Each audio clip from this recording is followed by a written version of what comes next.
Immatériel est une BD de Jérôme Dubois, parue aux éditions Cornelius. Elle nous montre un homme qui vit nu, seul, isolé dans son appartement, qui décide de ne plus en sortir et qui vit entouré d'objets et de sacs poubelles qui s'amoncellent. Il passe son temps devant son écran de télé et passe ses commandes via l'écran de son téléphone. Et très rapidement, il disparaît, comme s'il s'était évaporé. Il y a deux personnes d'une société de nettoyage, accompagnées de leur jeune recrue Adèle, qui vient vider et nettoyer l'appartement.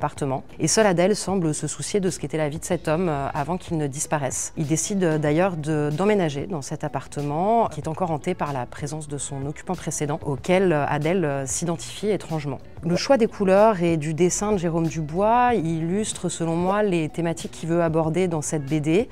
Il déploie une ligne claire où le corps de l'homme est perdu dans des constructions abstraites. Les cases sont construites comme des architectures où l'homme semble perdu. Il a choisi les couleurs rouge, vert et bleu qui sont les couleurs utilisées pour les écrans de télévision et les pixels. La thématique d'Immatériel traite de la solitude et de l'isolement de l'homme qui se raccroche à des objets matériels et à des espaces construits comme à des amarres pour éviter de se dissoudre, de s'effacer. Ce qui m'a plu dans la BD de Jérôme Dubois, c'est plutôt que de nous asséner ces constats, il nous laisse ressentir, percevoir ces sensations d'isolement et de solitude en nous laissant face à des paradoxes. Il confronte l'espace du dehors et du dedans, mais aussi l'évanescence de l'existence face à des objets immatériels et des espaces construits, ou encore le corps confiné dans des espaces définis face à la présence omnipotente d'une âme fantomatique.